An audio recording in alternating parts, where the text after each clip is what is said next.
Hello, everybody, and welcome back to Kinitsugis Storytime. I believe left. Sorry.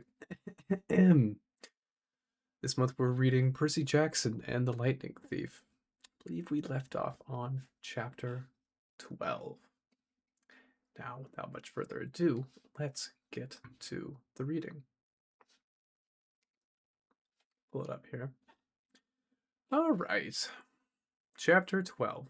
We get advice from a poodle. We were pretty miserable that night. We camped out in the woods, 100 meters from the main road, in a marshy clearing that local kids had obviously been using for parties. The ground was littered with flattened soda cans and fast food wrappers. We'd taken some food and blankets from Auntie M's, but we didn't dare light a fire to try and damp our clothes. Furies and Medusa had provided enough excitement for one day, and we just didn't want to attract anything else. We decided to sleep in shifts. I volunteered to take first watch. Annabeth curled up on the blankets, and I was snoring as soon as her head hit the ground. Grover fluttered with his flying shoes to the lowest bough of a tree, put his back to the trunk, and stared at the night sky. Go ahead and sleep, I told him. I'll wake you if there's trouble. He nodded, but he still didn't close his eyes. Makes me sad, Percy. What does? The fact that you signed up for this stupid quest? No, this makes me sad. He pointed at all the garbage on the ground. In the sky. You can't even see the stars. They've polluted the sky. It's a terrible time to be a satyr. Oh, yeah, I guess you'd be an environmentalist. He glared at me. Only a human wouldn't be. Your species is clogging up the world so fast. Never mind. It's useless to lecture a human. If the right things are going, I'll never find Pan. Pam? Like the cooking spray? Pan, cried indignantly. Pan. The great god Pan. What do you think I want a searcher's license for? A strange breeze rustled through the clearing, temporarily overpowering the stink of trash and muck. It brought the smell of berries, wildflowers, and clean rainwater, things that might have once been in these woods. Suddenly, I was nostalgic for something I'd never known. Tell me about the search, I said. Grover looked at me cautiously, as if he were afraid I was just making fun. The god of wild places disappeared 2,000 years ago, he told me. A sailor off the coast of Ephos had heard a mysterious voice crying out from the shore. Tell them. Tell them that the great god Pan has died. While humans heard the news, they believed it, and they've been pillaging Pan's kingdom ever since.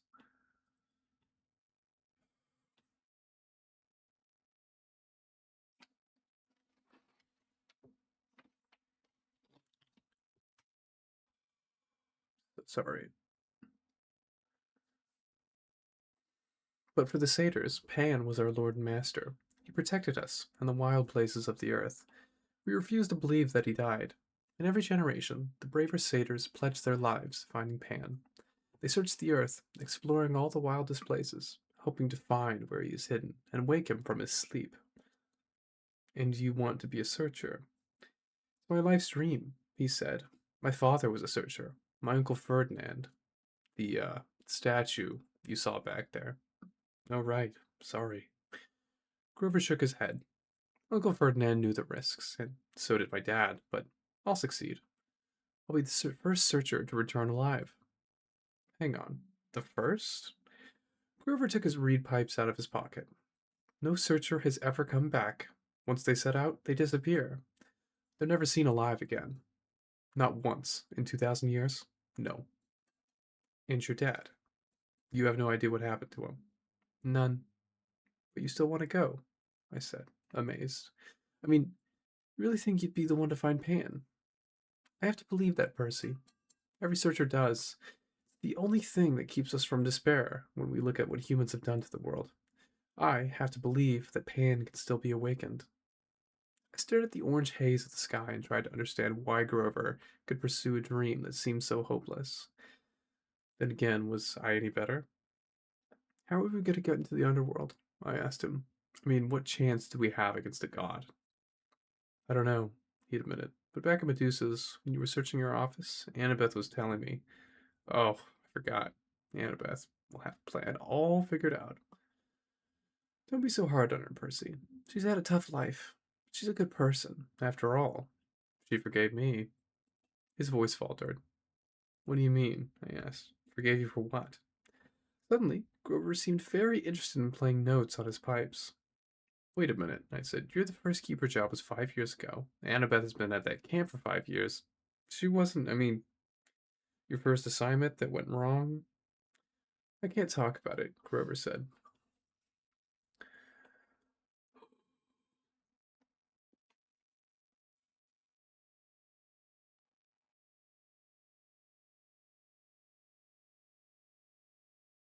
His quivering lower lip suggested he'd start crying if I pressed him.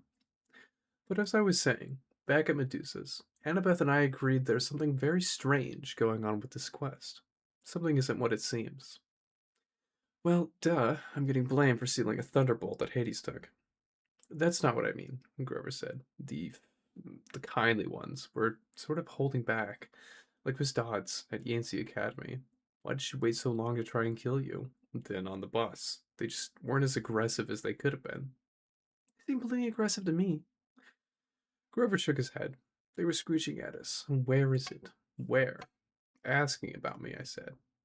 Maybe. But Annabeth and we both got the feeling they weren't asking about the person. They said, where is it? They seemed to be asking about an object. That doesn't make sense. I know, but if we've misunderstood something about this quest, and we only have 9 days to find the Master Bald, he looked at me like he was hoping for answers, but I didn't have any. I thought about what Medusa had said. I was being used by the gods. What lay ahead of me was worse than petrification. I hadn't been straight with you, I told Grover. I don't care about the Master Bolt. I agreed to go to the Underworld so I could bring back my mother. Grover blew a soft note on his pipes. I know that, Percy, but are you sure that's the only reason? I'm not doing it to help my father. He doesn't care about me. I don't care about him. Grover gazed down from his tree branch. Look, Percy, I'm not as smart as Annabeth, and I'm not as brave as you, but I'm pretty good at reading emotions. You're glad your dad is alive. You feel good that he's claimed you, and part of you wants to make him proud. That's why you mailed Medusa's head to Olympus. You want him to notice what you've done. Yeah, well, maybe satyr emotions work differently than human emotions, because you're wrong. I don't care what he thinks. Grover pulled up his feet onto the branch. Okay, Percy. Whatever. Besides, I haven't done anything worth bragging about. We barely got out of New York and we're stuck here with no money and no way west. Grover looked at the night sky, like he was thinking about that problem. How about I take first watch, huh? You get some sleep. I wanted to protest, but he started to play Mozart, soft and sweet. Turned away, my eyes stinging. After a few bars of Piano Concerto Number 12, I was asleep. In my dreams, I stood in a dark cavern before a gaping pit. Gray mist creatures churned all around me, whispering rags of smoke that I somehow knew were the spirits of the dead. They tugged at my clothes, trying to pull me back, but I felt compelled to walk forward to the very edge of the chasm. Looking down made me dizzy. The pit yawned so wide and was so completely black, I knew it must be bottomless, and yet I had a feeling that something was trying to rise from the abyss. Something huge and evil. Little hero, an amused voice echoed far down in the darkness. Too weak, too young, but perhaps you will do. The voice felt ancient, cold, and heavy. It wrapped around me like sheets of lead. They have misled you, boy, it said. Barter with me. I will give you what you want. A shimmering image hovered over the void. My mother, frozen at the moment she dissolved in a shower of gold. Her face was distorted with pain, as if the Minotaur was still squeezing her neck. Her eyes looked directly at me, pleading, Go! I tried to cry out, but my voice wouldn't work. Cold laughter echoed from the chasm. An invisible force pulled me forward. It would drag me into the pit unless I stood firm. Help me rise, boy. The voice became hungrier. Bring me the bolt. Strike a blow against the treacherous gods. The spirits of the dead whispered around me. No, wake. The image of my mother began to fade, and the thing in the pit tightened its unseen grip around me. I realized it wasn't interested in pulling me in. It was using me to pull itself out. Good, it murmured. Good. Wake, the dead whispered. Wake. Someone was shaking me. My eyes opened, and it was daylight. Well, Annabeth said, the zombie lives. I was trembling from the dream. I could still feel the grip of the chasm monster around my chest. How long was I asleep? Long enough for me to cook breakfast. Annabeth tossed me a bag of nacho-flavored corn chips from Auntie M's snack bar, and Grover went exploring. Look, you found a friend. My eyes had trouble focusing. Grover was sitting cross-legged on the blanket with something fuzzy in his lap, a dirty, unnaturally pink stuffed animal. No, it wasn't a stuffed animal. It was a pink poodle. The poodle yapped at me suspiciously. Grover said, No, he's not. I blinked. Are you talking to that thing? The poodle growled. This thing, Grover warned, is our ticket west. Be nice to him. You can talk to animals? Grover ignored the question. Percy, meet Gladiola. Gladiola? Percy. I stared at Annabeth, figuring she'd crack up at this practical joke they were playing on me, but she looked deadly serious. I'm not saying hello to a pink poodle, I said. Forget it. Percy, Annabeth said. I said hello to the poodle. You say hello to the poodle. The poodle growled. I said hello to the poodle. Grover explained that he'd come across Gladiola in the woods and they'd struck up a conversation. The poodle had run away from a rich local family who'd posted a $200 reward for his return. Gladiola didn't really want to go back to his family, but he was willing if it meant helping Grover. How does Gladiola know about the reward? I asked. You read the signs, Grover said. Duh. Of course, I said. Silly me. So we turn in Gladiola, Annabeth explained in her best strategy voice. We get money, and we buy tickets to Los Angeles. Simple. I thought about my dream, the whispering voices of the dead, the thing in the chasm in my mother's face, shimmering as it dissolved into gold. All that might be waiting for me in the West. Not another bus, I said wearily. No, Annabeth agreed. She pointed downhill towards train tracks that I hadn't been able to see last night in the dark. There's an Amtrak station half a mile that way. According to Gladiola, the westbound train leaves at noon. Chapter 13. I plunge to my death.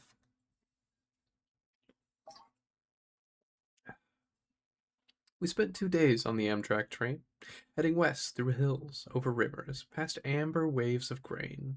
We weren't attacked once, but I didn't relax. I felt we were traveling around in a display case, being watched from above and maybe below, and that something was waiting for the right opportunity. I tried to keep a low profile because my name and picture were splattered across the front pages of several East Coast newspapers.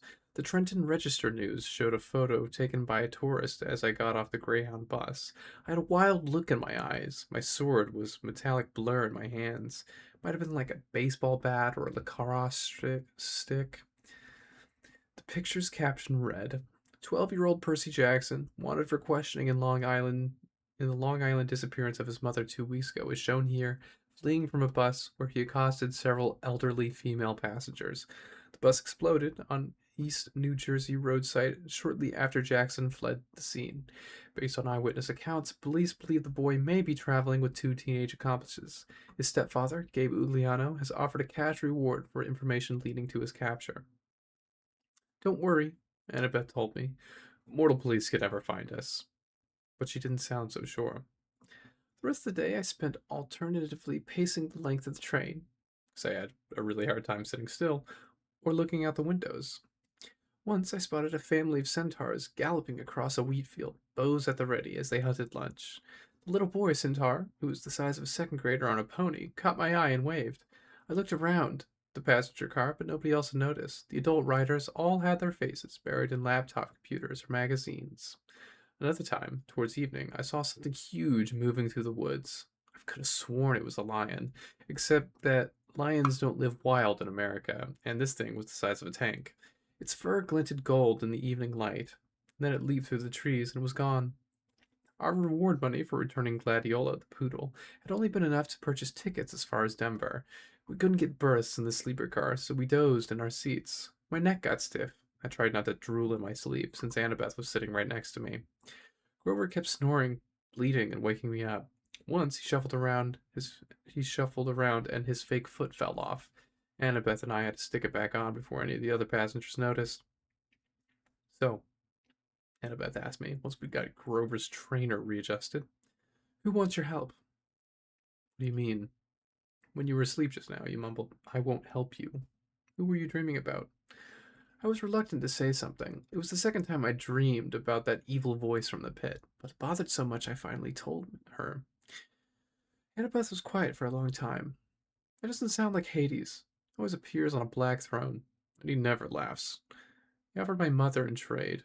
Who else could do that? I guess if he meant help you rise from the underworld, if he wants war with the Olympians. But why ask you to bring him the Master Bolt if he already has it?" I shook my head, wishing I knew the answer. I thought about what Grover had told me, that the Furies on the bus seemed to have been looking for something. Where is it? Where? Maybe Grover sensed my emotions. He snorted in his sleep, muttered something about vegetables, turned his head. Annabeth readjusted his cap so it covered his horns. "Percy, you can't barter with Hades.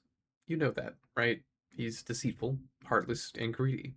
I don't care if his kindly ones weren't as aggressive this time." "This time?"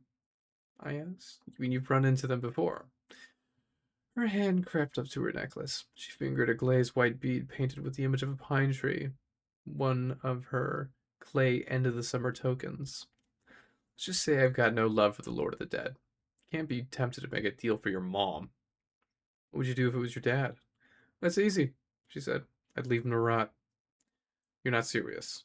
Annabeth's Gray's eyes fixed on me. She wore the same expression she'd worn in the woods at camp, the moment she drew her sword against the hellhound. "My dad's resented me the day I was born, Percy," she said. "He never wanted a baby. When he got me, he asked Athena to take me back and raise me on Olympus because he was too busy with work. She wasn't happy about that. She told him heroes had to be raised by their mortal parent.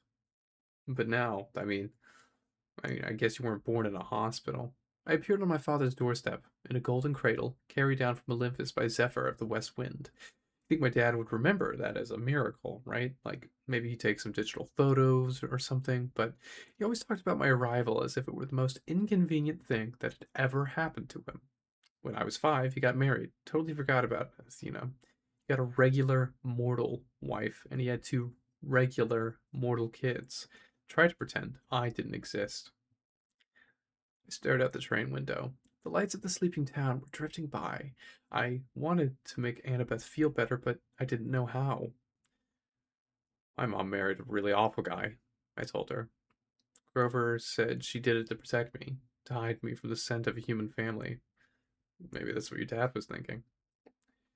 Annabeth kept worrying at her necklace. She was pinching the gold college ring that hung with the beads. It occurred to me that that ring must be her father's. I wonder why she wore it if she hated him so much. "He doesn't care about me," she said. "His wife. My stepmom treated me like a freak. She wouldn't let me play with her children. My dad went along with her.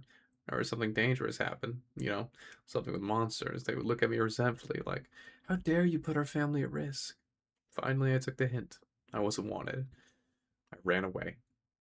"How old are you?" "Same age as when I started camp. 7. But you couldn't have gotten all the way to Half Blood Hill by yourself." "Not alone. No, Athena watched over me, guided me towards help. I made a couple of unexpected friends who took care of me. For a short time, anyways." I wanted to ask what happened, but Annabeth seemed lost in sad memories, so I listened to the sound of Grover snoring and gazed out the train windows as the dark fields of Ohio raced by. Towards the end of our second day on the train, June 13th, 8 days before the summer solstice, we passed through some golden hills over the Mississippi River into St. Louis. Annabeth craned her neck to see the gateway arch, which looked to me like a huge shopping bag handle stuck onto the city. "I want to do that," she sighed. "What?" I asked. "Build something like that. You ever see the Parthenon, Percy?" "Only in pictures. Someday, I'm going to see it in person. I'm going to build the greatest monument to the gods ever. Something that'll last 1,000 years." I laughed. "You, an architect." I don't know why, but I found it funny, just the idea of Annabeth trying to sit quietly and draw all day. Her cheeks flushed. Yes, an architect. Athena expects her children to create things, not just tear them down, like a certain god of earthquakes I could mention. I watched the churning brown water of the Mississippi below. Sorry, Annabeth said. That was mean. Can't we work together a little? I pleaded. I mean, didn't Athena and Poseidon ever cooperate? Annabeth had to think about it. I guess the chariot, she said tentatively. My mom invented it, but Poseidon created horses out of crests of waves, so they had to work together to make it complete. Then we can cooperate too, right? We rode into the city, Annabeth watching as the arch disappeared behind a hotel. I suppose, she said at last. We pulled into the Amtrak station downtown. The intercom told us we'd have a 3 hour stopover before departing for Denver. Grover stretched. Before he was even fully awake, he said, Food? Come on, go boy, Annabeth said. Sightseeing.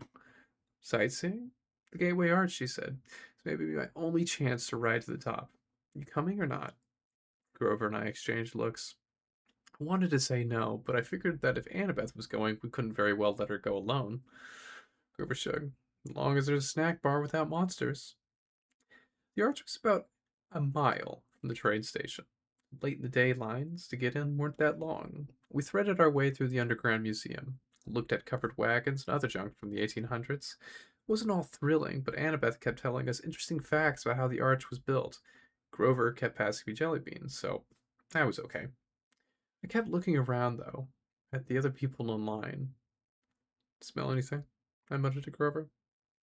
Took his nose out of the jelly bean bag long enough to sniff. Underground, he said distastefully. Underground air always smells like monsters. Probably doesn't mean anything. Something felt wrong to me. I had a feeling we shouldn't be here. Guys, I said, you know the god's symbols of power? Annabeth had been in the middle of reading about the construction equipment used to build the arch, but she looked over. Yeah? Well, hey, Grover cleared his throat. We're in a public place. You mean our friend downstairs? Right, I said. Our friend way downstairs. Does he have a hat like Annabeth's? You mean the Helm of Darkness, Annabeth said. Yeah, that's his symbol of power. I saw it next to his seat during the Winter Solstice Council meeting. He was there? I asked. She nodded. It's the only time he's allowed to visit Olympus, the darkest day of the year. But his helmet is a lot more powerful than my invisibility hat. What I've heard is true. It allows him to become darkness, Grover confirmed. He can melt into shadow, pass through walls. He can't be touched, seen, heard, and he can radiate fear so intense that it drives you insane or stops your heart. Why do you think all rational creatures fear the dark? But then, how do we know he's not here right now, watching us? I asked. Annabeth and Grover exchanged looks. We don't, Grover said. Thanks. That makes me feel a lot better, I said. Got any blue jelly beans left? I'd almost mastered my jumpy nerves when I saw that tiny little elevator car that we were going to ride to the top of the arch, and I knew I was in trouble. I hate confined places, they make me nuts. We got shoehorned to the car with this big fat lady and her dog, Chihuahua with a rhinestone collar. I figured maybe the dog was a seeing eye Chihuahua because none of the guards said a word about it. We started going up, inside the arch. I'd never been in an elevator that went in a curve, and my stomach wasn't too happy about it. No parents? The fat lady asked us. She had beady eyes, pointy, coffee-stained teeth, a floppy denim hat, and a denim dress that bulged so much that she looked like a blue jean blimp. They're below, Annabeth told her. Scared of heights. Oh, the poor darlings. Chihuahua growled. The woman said, now, Sonny, behave. The dog had beady eyes like its owner, intelligent and vicious. I said, Sonny, is that his name? No, the lady told me. She smiled, as if that cleared everything up. At the top of the arch, the observation deck reminded me of a tin can with carpeting. Rows of tiny windows looked over the city on one side and the river on the other. The view was okay, but if there's anything I like less than a confined space, it's confined space 200 meters in the air. I was ready to go pretty quick. Annabeth kept talking about structural supports and how she would have made the windows bigger, designed a see-through floor. Probably could have stayed up there for hours, but luckily for me, a park ranger announced that the observation deck would be closing in a few minutes. I steered Grover and Annabeth towards the exit, loaded them into an elevator like I was about to get in myself when I realized that there was already two other tourists inside. No room for me. Park ranger said, "Next car, sir." "We'll get out," Annabeth said. "We'll wait with you." But that was going to mess up everybody and take even more time. So I said, "No, no, no, it's okay. I'll see you guys at the bottom." Grover and Annabeth both looked nervous, but they let the elevator doors slide shut. The car disappeared down the ramp. Now the only people left on the observation deck were me, a little boy with his parents, and the park ranger, and the fat lady with her chihuahua. I smiled uneasily at the fat lady. She smiled back, her forked tongue flicking between her teeth. Wait a minute. Forked tongue? Before I could decide if I'd really seen that, her chihuahua jumped down and started yapping at me. "Now, now, Sonny," the lady said. "Does this look like a good time? We have all these nice people here." "Doggy," said the little boy. "Look, a doggy." His parents pulled him back. The chihuahua bared his teeth at me, foam dripping from his back lips. "Well, son," the fat lady insisted. "If you insist." Ice started forming in my stomach. Um, did you just call that chihuahua your son?" "Chimera, dear," the fat lady corrected. "Not a chihuahua. It's an easy mistake to make." She rolled up her denim sleeves, revealing that the skin of her arms was scaly and green. When she smiled, I saw that her teeth were fangs. The pupils of her eyes were sideways slits like a reptile's. Chihuahua barked louder, and with each bark it grew, first the size of a Doberman, then to a lion, and the bark became a roar. The little boy screamed. His parents pulled him back towards the exit, straight into the park ranger, who stood, paralyzed, gaping at the monster. The chimera was now so tall that its back rubbed against the roof. At the head of a lion, blood-caked mane, the body and the hooves of a giant goat, and a serpent for a tail. A 3-meter-long diamond back growing right out of its shaggy behind. The rhinestone collar still hung around its neck, and the plate-sized dog tags were now easy to read. Chimera, rapid, fire-breathing, poisonous. If found, please call Tartarus. Exit 945. I realized I hadn't even uncapped my sword. My hands were numb. As I was 3 meters away from the Chimera's bloody maw, I knew that as soon as I moved, this creature would lunge. Snake Lady made a hissing noise that might have been laughter. "Be honored, Percy Jackson. Lord Zeus rarely allows me to test a hero with one of my brood, for I am the mother of monsters, the terrible Enchida." I stared at her. All I could think to say was, "Isn't that a kind of anteater?" She howled, her reptilian face turning brown and green with rage. I hate it when people say that. I hate Australia nicknaming that ridiculous animal after me. For that, Percy Jackson, my son shall destroy you. The chimera charged, its lion teeth gnashing. I managed to step aside and dodge the bite. I ended up next to the family and the park ranger, who were all screaming now, trying to open the emergency exit doors. I couldn't let them get hurt. I uncapped my sword, ran to the other side of the deck, and yelled, "Hey, Chihuahua!" The chimera turned faster than I would have thought possible. Before I could swing my sword, it opened its mouth, emitting a stench like the world's largest barbecue pit, and shot a column of flame straight at me. I dived through the explosion. The carpet burst into flame, and the heat was so intense it seared off my eyebrows. When I had, where I'd been standing a moment before was a ragged hole in the side of the arch, with melted metal steaming around the edges. Great, I thought. We just blowtorched a national monument. Riptide.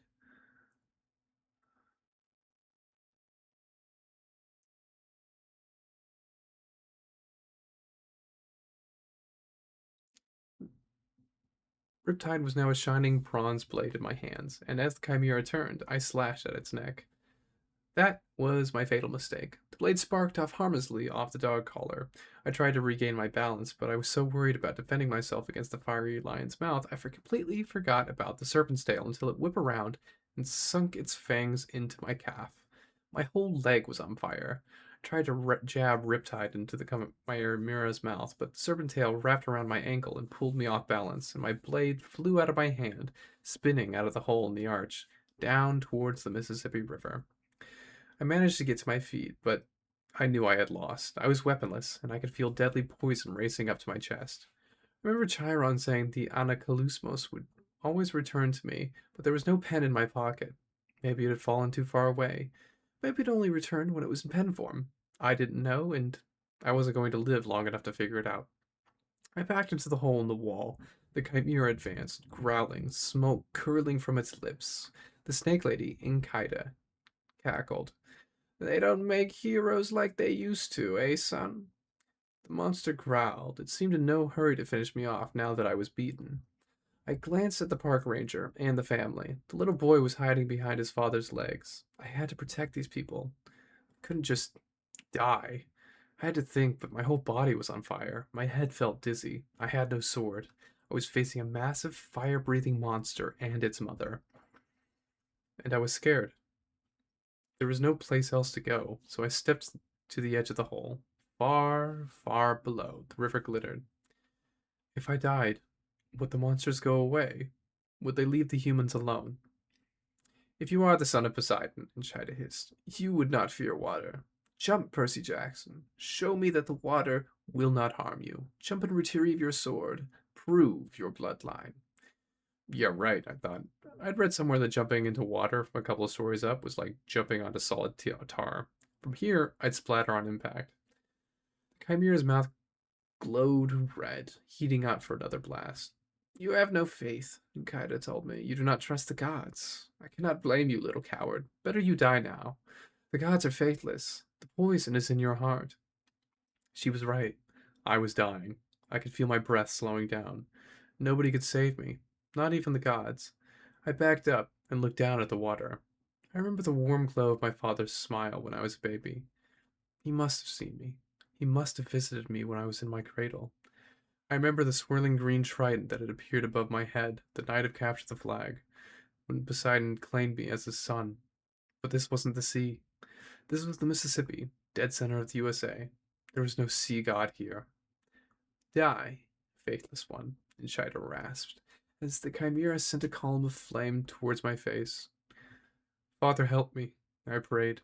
I turned and jumped, my clothes on fire, poison coursing through my veins. I plummeted towards the river. Take a short intermission. We will be right back, everybody.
All right, and we're back.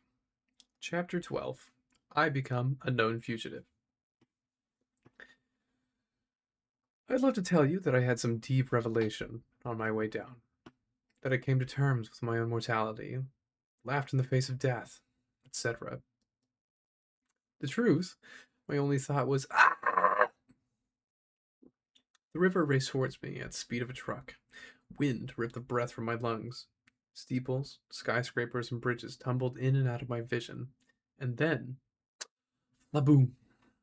A whiteout of bubbles. I sank through the murk, sure that I was about to end up embedded in 50 meters of mud and lost forever. But the impact of the water hadn't hurt. I was falling slowly now, bubbles trickling up through my fingers. I settled on the river bottom soundlessly. The trickling A catfish the size of my stepfather lurched away into the gloom. Sounds of silt, disgusting garbage, beer bottles, old shoes, plastic bags swirled up and are all around me. At that point, I realized a few things. First, I had not been flattened into a pancake. I had not been barbecued. I couldn't even feel the chimera poison boiling in my veins anymore. I was alive, which was good. Second realization, I wasn't wet. I mean, I could feel the coolness of the water. I could see where the fire on my clothes had been quenched, but when I touched my own shirt, it felt perfectly dry. I looked at the garbage floating by and snatched an old cigarette lighter. No way, I thought. I flicked the lighter. It sparked. A tiny flame appeared, right at the bottom of the Mississippi. I grabbed a soggy hamburger wrapper out of the current, and immediately the paper turned dry. I lit it, with no problem. As soon as I let it go, the flame sputtered out. The wrapper turned back into a slimy rag. Weird. The strangest thought occurred to me last. I was breathing. I was underwater, and I was breathing normally. I stood up, thigh deep in the mud. My legs felt shaky, my hands trembled. I should have been dead. The fact that I wasn't seemed like, well, a miracle. I imagined a woman's voice, a voice that sounded a bit like my mother. Percy, what do you say? Uh, thanks. Underwater, I sounded like I did on recordings, like a much older kid. Thank you, father. No response, just the dark drift of garbage down river, the enormous catfish gliding by, the flash of sunset on the water surface far above, turning everything the color of butterscotch. Why had Poseidon saved me? The more that I thought about it, the more ashamed I felt. And so I got lucky a few times before. Against a thing like the Chimera, I'd never stood a chance. Those poor people in the arch were probably toast. I couldn't protect them. I was no hero. Maybe I should just stay down here with the catfish. Join the bottom feeders. Thump, thump, thump. A riverboat paddle wheel churned over me, swirling the silt around. There, not 2 meters in front of me, was my sword, its gleaming bronze hilt sticking up in the mud. I heard that woman's voice again. Percy, take the sword. Your father believes in you. This time, I knew the voice wasn't in my head. I wasn't imagining it. Her words seemed to come from everywhere, rippling through the water like a dolphin sonar. Where are you? I called, aloud. And then, through the gloom, I saw her, a woman, color of water, a ghost in the current, floating just above the sword. She had long, billowing hair, and her eyes, barely visible, were green, like mine. A lump formed in my throat. I said, Mom? No, child, only a messenger, through your mother's face. Though your mother's fate is not as hopeless as you believe. Go to the beach in Santa Monica. What? It is your father's will. Before you descend into the other world, you must go to Santa Monica, please. Percy, I cannot stay long. The river here is too foul for my presence. But I was sure this woman was my mother, or a vision of her anyway. Who? How did you? There was so much I wanted to ask. The words jammed up in my throat. I cannot stay, brave one, the woman said. She reached out, felt the current brush my face like a caress. You must go to Santa Monica. And Percy, do not trust the gifts. Her voice faded. Gifts? I asked. What gifts? Wait! She made one more attempt to speak, but the sound was gone. Her image melted away. It was my mother. I had lost her again. I felt like drowning myself. The only problem was I was immune to drowning. His father believes in you, she had said. She'd also called me brave, unless she was talking to the catfish. I waded towards Riptide and grabbed it by the hilt. The Chimera might still be up there, with its snaky, fat mother waiting to finish me off. At the very least, the mortal police would be arriving, trying to figure out who had blown a hole in the arch. If they found me, they'd have some questions. I capped my sword, stuck the ballpoint pen in my pocket. Thank you, father, I said again to the dark water. I kicked up through the muck and swam for the surface. I came ashore next to a floating McDonald's. A block away, every emergency vehicle in St. Louis was surrounding the arch. Police helicopters circled overhead. The crowd of onlookers reminded me of a Times Square on New Year's Eve. A little girl said, Mama, that boy walked out of the river. That's nice, dear, her mother said, craning her neck to watch the ambulances. But he's dry. That's nice, dear. A news lady was talking for the camera. Probably not a terrorist attack, we're told, but it's still very early in the investigation. The damage, as you can see, is very serious. We're trying to get some of the survivors to question them about the eyewitness reports of someone falling from the arch. Survivors? I felt a surge of relief. Maybe the park ranger and that family made it out safely. I hope Annabeth and Grover were okay. I tried to push through the crowd to see what was going on inside the police line. An adolescent boy, another report was saying. Channel 5 has learned that the surveillance cameras show an adolescent boy going wild on the observation deck, somehow setting off this freak explosion. Hard to believe, John, but that's what we're hearing. Again, no confirmed fatalities. I backed away, trying to keep my head down. I had to go a long way around the police perimeter. Uniformed officers and news reporters were everywhere. I'd almost lost hope of ever finding Annabeth and Grover when a familiar voice bleated, Percy! I turned and got tackled by a Grover bear hug, or a goat hug. We thought you'd gone to Hades the hard way. Annabeth stood behind him, trying to look angry, but even she seemed relieved to see me. We can't leave you alone for 5 minutes. What happened? I sort of fell. Percy? 200 meters? Behind us, a cop shouted, Gangway! The crowds parted, and a couple of paramedics hustled out, rolling a woman on a stretcher. I recognized her immediately as the mother of the little boy who had been on the observation deck. She was saying, and then this huge dog, this huge fire-breathing chihuahua.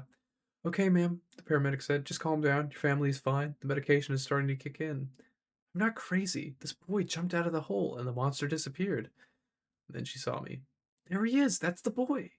I turned quickly and pulled Annabeth and Grover after me. We disappeared into the crowd. What's going on? Annabeth demanded. Was she talking about the chihuahua in the elevator? I told him the whole story of the chimera and cheetah, my high dive act, the underwater lady's message. Whoa, said Grover. We've got to get you to Santa Monica. You can't ignore a summons from your dad. Before Annabeth could respond, we passed another reporter doing a news break. I almost froze my tracks when he said, Percy Jackson. That's right, Dan. Channel 12 has learned the boy who may have caused this explosion fits the description of a young man wanted by the authorities for a serious New Jersey bus accident 3 days ago. And the boy is believed to be traveling west. From our viewers at home, here is a photo of Percy Jackson. We ducked down around the news van and slipped into an alley. First things first, I told Grover. We've got to get out of town. Somehow, we made it back to the Amtrak station without getting spotted. We got on board the train just before it pulled out for Denver. The train trundled back as darkness fell, police lights still pulsing against the St. Louis skyline behind us. And I believe that is our time for this evening. Ladies and gentlemen, thank you so much for joining me for another story time with Kinitsugi. As always, have a wonderful evening and whatever else you're supposed to say at the end of these things. Thank you for joining.